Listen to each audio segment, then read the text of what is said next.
হাসিনা বুবু, তুমি এই বাংলাদেশে ফিরে আসো। ওইখান থেকে তোমাকে তাড়িয়ে দিচ্ছে ইন্ডিয়ার লোকজন। তোমার কি শরম হয় না? খালেদা জিয়া এত অপমান করার পরও, ক্ষমতা যাওয়ার পরও বাংলাদেশে ছিল বুকে সাহস নিয়ে। তুমি কি ভীতু?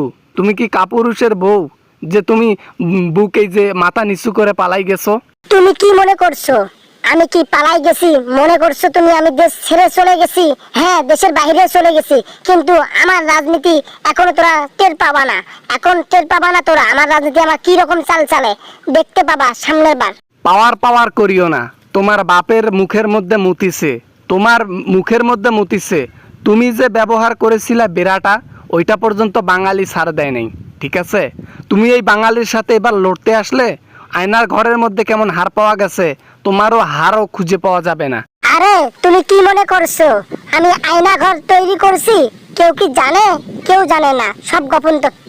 আমি সামনের বার ক্ষমতাতেও আসবো, তোমাদেরকে চাল চলে তোমরাও জানবা না। এখন যে চালাইতেছি দেখতেছো না, হিন্দুদেরকে মারধর করে অন্য দেশে ছাড়াইতেছি।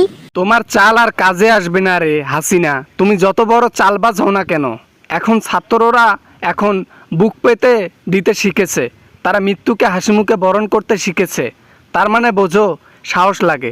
তুমি তো ভীতু ছিলা, তুমি পিছন দরজা দিয়ে ভাগছো ইন্ডিয়া তোমার ভাতারের কাছে। তোমার ভাতার আবার পুটকির মধ্যে নখ দিতেছে, তারপরে তুমি ওইখান ছেড়ে নড়তেছো না। বেশরমা নারী কোথাকার। আমি যে দেশ ছাড়ছি না, এটা আমার প্ল্যান ছিল। দেখছো না আমি দেশ নিয়েছিলাম, আমার সৈন্যপণ্যদেরকে আগে পালাই দিয়েছি। দেখছিলে না আমি কয়েকশো কোটি টাকা নিয়েছি? দেখলে না তোরা? তোদেরকে বাস দেওয়ার জন্য আমি এগুলো করছি, সামনে আবারও আসবে তোদেরকে বাস দেওয়ার জন্য। তোমার প্ল্যান তোমার পুটকি দিয়ে দাও। তোমার প্ল্যান জনগণ তোমার পিছন দিয়ে দিছে, ঠিক আছে? কয়েক হাজার কোটি টাকা তুমি লুটপাট করো, তাতে কোনো সমস্যা নাই।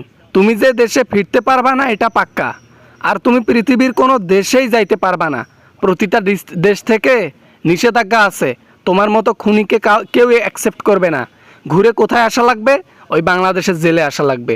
যে জেলে নিষ্পাপ মানুষদের হত্যা করেছো তুমি, সেখানে তোমাকে পচে মারা হবে। আমাদেরকে মেরে ফেলবে না? আমাদেরকে মেরে ফেলবে না? আমরা যাব না। আমাদেরকে অন্য দেশ নিবে। আমাদের মানি আছে, মানি দিয়ে আমাদেরকে নিবে, সমস্যা নাই। মানি দিলে সবাই টনটনা হয়ে যায়, মানি দেখলে সবারে মায়া ধরে, বুঝতে পারছো? তোমার অভিনয়টা যা লাগে, তুমি অভিনয় করবা ইন্ডিয়ার কোথায় জানো? জি বাংলায় আর হলো স্টার জলসায়। দেখবা যে অস্কার অ্যাওয়ার্ডে রুম ভরে গেছে, ঠিক আছে? আর তুমি যদি পারো ওই যে পর্ন স্টার হয়ে যাইও, সিনিয়র পর্ন স্টার। তুমি তো আবার ওগুলোতে পটু, বোঝো নাই? বাংলাদেশে পা দেওয়ার চিন্তা ভাবনা বাদ দাও, ঠিক আছে? ওইখানে দেহ ব্যবসা করে নিজের মতো করে জীবনটাকে সাজিয়ে নাও। পারলে প্লাস্টিক সার্জারি করিও ইন্ডিয়াতে, ঠিক আছে? কারণ বাংলাদেশের লোক প্রতিটা দেশে আছে।